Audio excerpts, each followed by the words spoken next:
Assalamualaikum warahmatullahi wabarakatuh.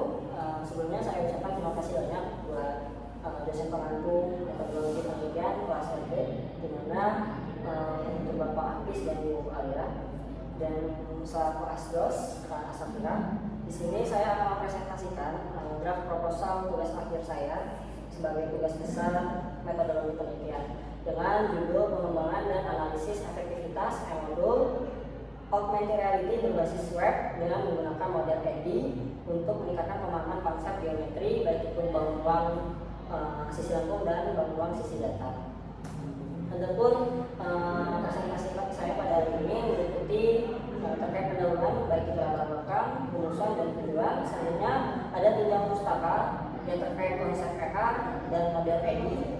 Selanjutnya ada metodologi penelitian yaitu alur dari pengembangan proyeknya nanti. Selanjutnya ada teknologi dan tools, rencana pengujian, dan diakhiri dengan prototipe.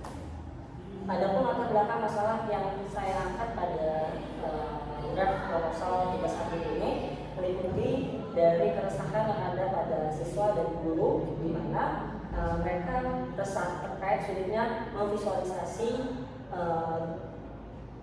materi bangun ruang, di mana di sini bangun ruang sisi datar dan sisi lengkung. Soalnya ada pembelajaran yang praktisnya di sekolah itu masih menerapkan konsep konvensional ataupun ceramah. Jadi kesannya baik guru ataupun siswa itu sangat-sangat monotone dan membosankan dalam pembelajaran. Selanjutnya latar belakang saya terdapat teknologi augmented reality. Itu dia sudah banyak diimplementasikan pada konsep pembelajaran, tapi teknologi ini masih banyak memerlukan untuk siswa atau guru itu menginstal proyek tersebut di device-nya masing-masing. Hal tersebut menimbulkan keresahan dari pengguna itu memerlukan device yang cukup andal dan baik. Maka dari itu berdasarkan latar belakang tersebut, saya di sini mengangkat rumusan masalah dan tujuan, di mana rumusan masalah tersebut bagaimana untuk mengembangkan sebuah model augmented reality yang berbasis web. Di dalamnya itu mengangkat bagaimana kita bisa memvisualisasi bidang geometri baik itu bangun ruang sisi datar dan bangun ruang sisi lengkung. Selanjutnya ada bagaimana kita bisa menganalisis tingkat efektivitas dari pembelajaran menggunakan AR ini. Selanjutnya ada tujuan dari draft proposal ini, yaitu mengidentifikasi kebutuhan siswa dan guru terhadap media visualisasi yang inovatif. Lalu ada membangun sebuah prototipe sederhana dengan menggunakan modul AR yang tervalidasi oleh ahli materi dan media. Selanjutnya mengukur kemudahan penggunaan model berdasarkan respon guru dan siswa. Lalu terakhir ada mengevaluasi peningkatan pemahaman konsep siswa dengan menggunakan pretest dan post-test. Adapun batasan masalah pada proposal kali ini, di mana lingkup permasalahannya dibatasi oleh siswa SMP, yang di mana nantinya siswa SMP ini mempelajari atau telah mempelajari materi bangun ruang.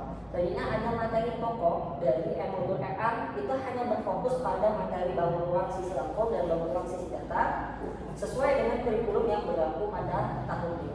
Lalu ada menggunakan metode research and development atau R&D sehingga tahap evaluasi. Lalu ada web based AR dengan pemindaian marker atau QR code yang dapat diakses via smartphone ataupun desktop.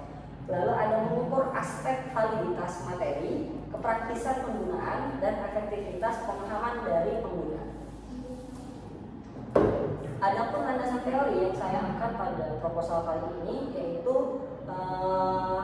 permasalahan yang awalnya itu terkait pembelajaran. Di sini saya rangkum solusinya dalam bentuk e-modul. Nantinya e-modul ini berisi terkait bahan-bahan ajar yang dapat diakses secara mandiri baik itu oleh guru atau siswa yang disusun secara sistematis dalam format yang elektronik.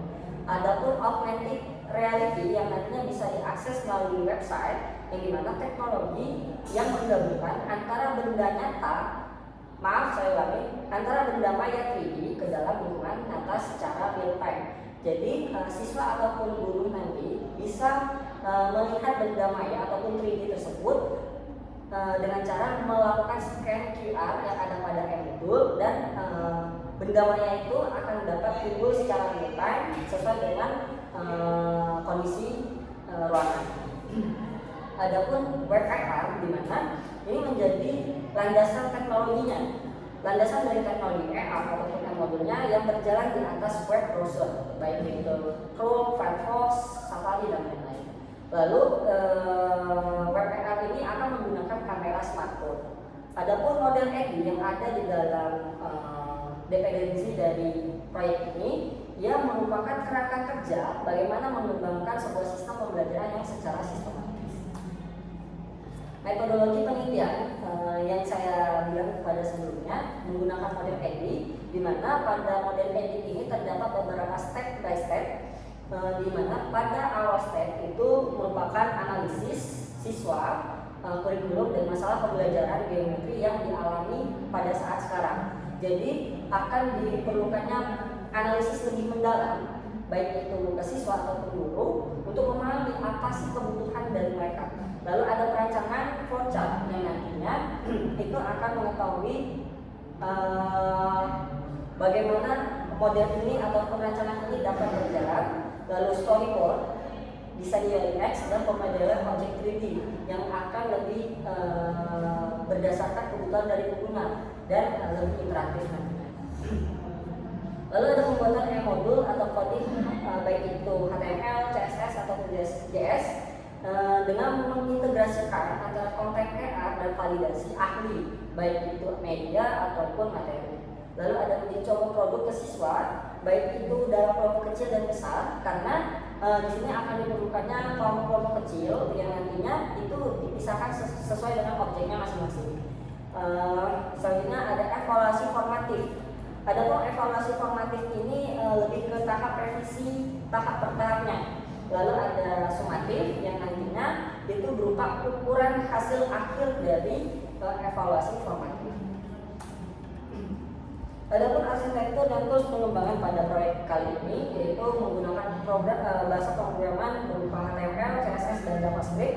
Kemudian dari framework atau library AR yang saya gunakan nantinya yaitu ARJS ataupun AFrame yang merupakan framework dari penggunaan AR-nya itu nanti.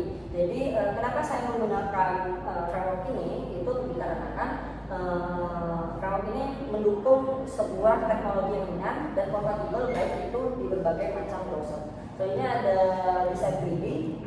Untuk desain 3D ini untuk mendesain nantinya objek itu saya menggunakan Blender, aplikasi Blender untuk membuat model bangun ruang sesuai dengan kebutuhan.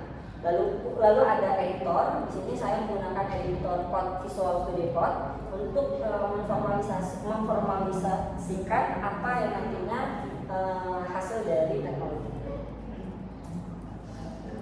Ada rencana pengujian dan analisis yang nanti akan saya lakukan itu ada uji kelayakan, di mana uji kelayakan ini akan berintegrasi dengan atau dibantu oleh validasi para ahli materi ataupun ahli media dengan menggunakan skala Likert ataupun 1 sampai 5. Lalu ada uji efektivitas. Nanti uji efektivitas ini menggunakan pretest dan post-test guna untuk mengetahui pemahaman dari responden pada saat sebelum menggunakan modul dan setelah menggunakan modul. Lalu ada menggunakan squad endgame yang ternormalisasi untuk melihat peningkatan pemahaman konsep. Jadi di sini saya menggunakan metode endgame ini menggunakan perhitungan Z-score untuk menghitung ataupun mengetahui nilai standar begitu. Adapun yang terakhir ada efektif jika nilai endgame ini itu masuk ke dalam kategori sedang ataupun tinggi. Oke, berikut untuk hasil dari presentasi proposal saya. Saya harap penelitian ini dapat menjadi alternatif media pembelajaran interaktif yang memudahkan siswa untuk memahami geometri tanpa membebani perangkat mereka. Saya akhiri untuk presentasi pada hari ini. Apabila terdapat kekurangan dan kesalahan dalam penyampaian ataupun isi draft proposal yang saya buat, saya mohon maaf. Saya akhiri dengan wassalamualaikum warahmatullahi wabarakatuh.